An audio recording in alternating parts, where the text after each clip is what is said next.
Hello everyone, this is my very first video on this channel। इसमें मैं DNA isolation के लिए video लेकर आई हूँ। इसमें डीएनए आइसोलेशन के बारे में बात करेंगे। डीएनए का जो एक्सट्रैक्शन होता है एनिमल सोर्स से। देखते हैं डीएनए आइसोलेशन क्या होता है। सबसे पहले हम देखेंगे कि क्या होता है डीएनए, जिसको कि हम आइसोलेट कर रहे हैं। डीएनए हमारा जेनेटिक मटेरियल होता है जो कि जेनेटिक इन्फॉर्मेशंस को एक जनरेशन से दूसरी जनरेशन में लेकर जाता है। जो भी information one generation to other पहुंचती हैं वो डीएनए के थ्रू ही पहुंचती हैं। दैट्स वाई हम डीएनए को जेनेटिक मटेरियल कहते हैं। अब इस जेनेटिक मटेरियल के बारे में जब हमें स्टडी करना होता है तो जो डीएनए होता है वो बहुत ही माइन्यूट होता है एंड सेल के अंदर होता है, और सेल में भी वो न्यूक्लियस के अंदर प्रेजेंट होता है। हम डायरेक्टली डीएनए को ऐसे स्टडी नहीं कर सकते। डीएनए को स्टडी करने के लिए हमें डीएनए को आइसोलेट करना होगा। जब डीएनए को हम अपने हाथ में लेंगे, जब आपके पास होगा डीएनए, आप डीएनए का तभी तो स्टडी कर सकते हैं। तो उस डीएनए का स्टडी करने के लिए हम डीएनए का आइसोलेशन करते हैं, मतलब कि हम उस डीएनए को सेल से, न्यूक्लियस से बाहर निकालते हैं और अपने एक्सपेरिमेंट के लिए यूज़ करते हैं। चलिए बात करते हैं डीएनए आइसोलेशन की। DNA extraction from bovine spleen. हम जो डीएनए का आइसोलेशन सीखने जा रहे हैं, हमने उसको बोवाइन स्प्लीन से एक्सट्रैक्ट किया है। बोवाइन स्प्लीन से कैसे एक्सट्रैक्शन करते हैं, हम ये प्रोसेस देखने जा रहे हैं। सबसे पहले हम देख लेते हैं कि स्प्लीन क्या होता है। जहाँ से हम अपने डीएनए को एक्सट्रैक्ट करते हैं वो स्प्लीन होता क्या है। Spleen is an organ in people and animals and have major functions like it breaks down and removes old and damaged red blood cells। बहुत सारे काम होते हैं स्प्लीन जो कि हमारी बॉडी में करता है, जैसे कि ये पुराने और जो डैमेज्ड आरबीसीज होते हैं उनको रिमूव करता है। It also holds a reserve of blood that can be released into the circulatory system to meet a sudden demand such as bleeding. जो स्प्लीन होता है ये रिजर्वायर भी होता है ब्लड का।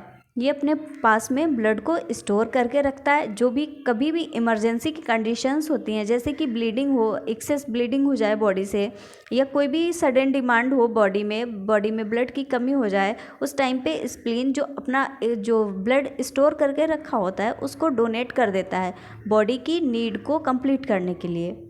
इसके अलावा स्प्लीन हमारे इम्यून सिस्टम को भी इन्हेंस करता है by providing some white blood cells. ये WBCs भी प्रोवाइड करता है। और कुछ टाइम पे जहाँ पर जैसे इन केस किसी की भी सर्जरी हुई हो, सर्जरी के थ्रू स्प्लीन को निकाल दिया गया हो, तो वहाँ पर it is given as replacement therapy. उसको रिप्लेसमेंट थेरेपी के रूप में उसको दे दिया जाता है। This picture is not very much clear, but still it can help you understanding how spleen looks like। ये पिक्चर है जो आपको, ये काऊ के स्प्लीन की पिक्चर दिखाई गई है। इसमें आप देख सकते हैं कि जो स्प्लीन होता है कैटल्स का, एनिमल्स का, वो कैसा दिखता है।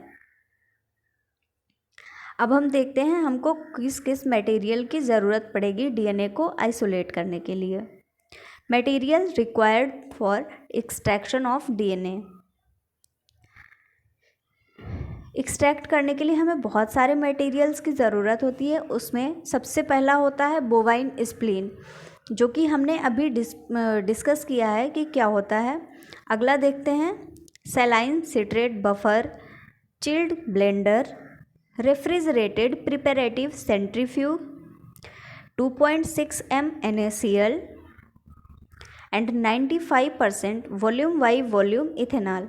इतनी सारी चीज़ों की रिक्वायरमेंट होती है हमें डीएनए को एक्सट्रैक्ट करने के लिए।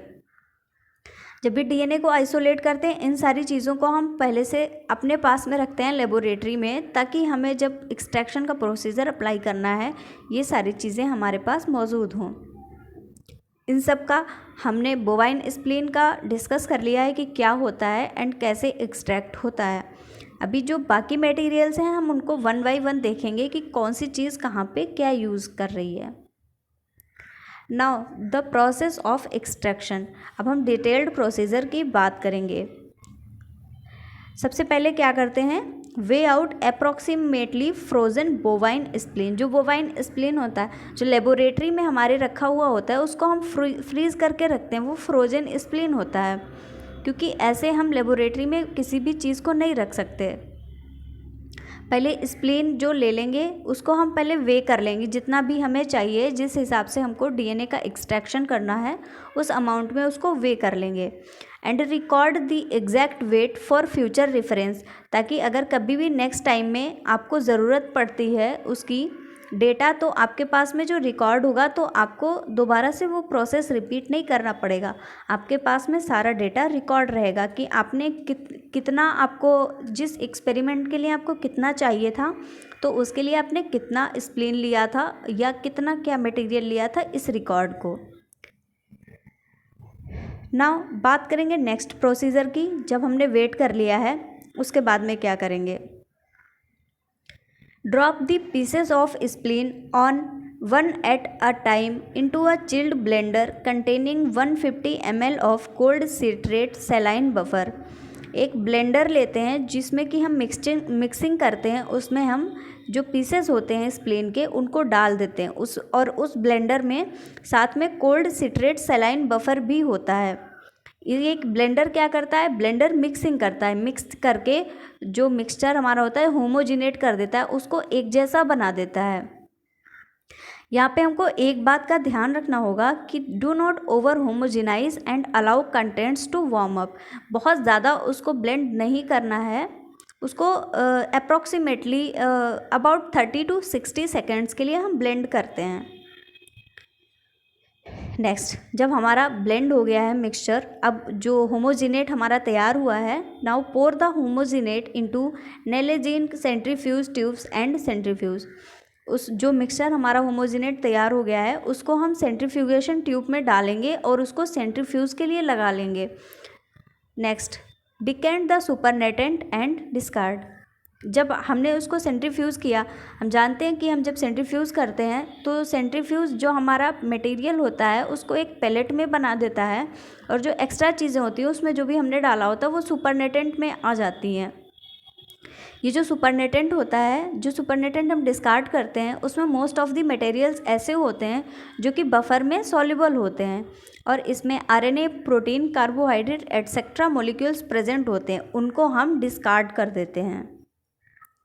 Now resuspend the pellet in saline or citrate buffer by gently stirring with a glass rod।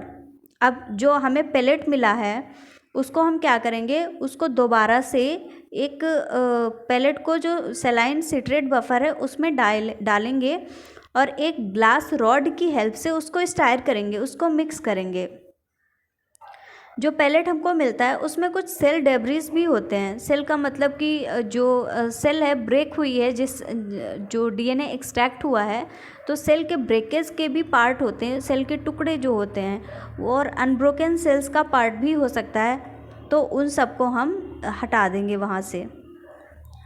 Now recentrifuge as in step 3 and again discard the supernatant. अब उसमें जो हमने सिट्रेट सलाइन बफर में डाला है उसको फिर से मिक्स करने के बाद में उसको दोबारा से सेंट्रीफ्यूज़ करते हैं। अभी हमने फिर से सेंट्रीफ्यूज़ किया तो उसका फिर से प्रोसेस सेम रिपीट होगा, और यहाँ पे हमको फिर से पेलेट मिलेगा, सुपरनेटेंट मिलेगा। जो सुपरनेटेंट हमको मिलेगा हम उसको डिस्कार्ड कर देंगे और पेलेट को रीयूज़ के लिए रख लेंगे। अभी क्या करेंगे, जब हमारे पास सुपरनेटेंट डिस्कार्ड हो गया है और पेलेट बचा है तो उस पेलेट में कोल्ड NaCl को रखते हैं। मोस्ट ऑफ द टाइम इसको 2.6 मोलर की कंसंट्रेशन में लेते हैं।